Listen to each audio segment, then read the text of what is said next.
Salut și bine am găsit la un nou episod, la primul episod din CSGO. Sper să vă placă, pentru că eu încerc să le fac cât mai bune.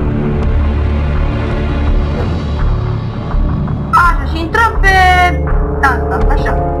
Și vă rog să așteptați puțin până mă bagă pe mapă. Așa.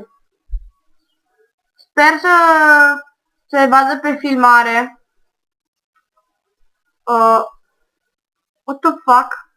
What the fuck, s-a blocat? Nu, era un frame. Gata, hai băieți, am început.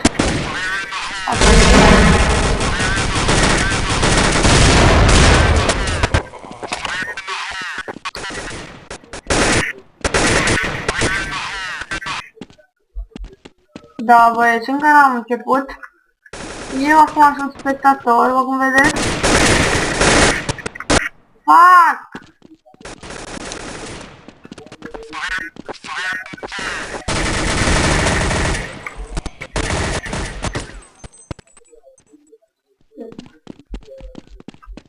What the fuck? Episodul ăsta voi juca numai o rundă, pentru că și eu trebuie să mă grăbesc că filmez în grab acest episod. What the f... Nu cred că... Pentru că am un lag. Confiscat teroriștii. Am un lag, deci nici nu o să vă vină să credeți.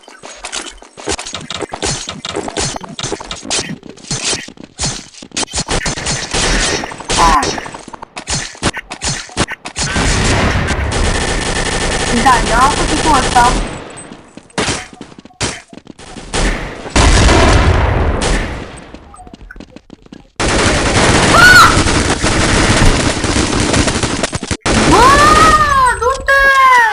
Du-te, dracu!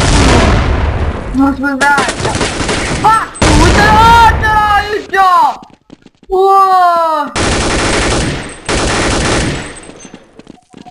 What the fuck, uite cea mea, băieții! What the hell? Da... Cred că voi încheia... Da, acum... Da, și... Acum trebuie să plec. Da, o să vă promit că o să filmez mai... pe seară, după masa, pentru că merg la bunici acum. Da, o să vin imediat. Și vă promit că o să fac partea a doua din CSGO.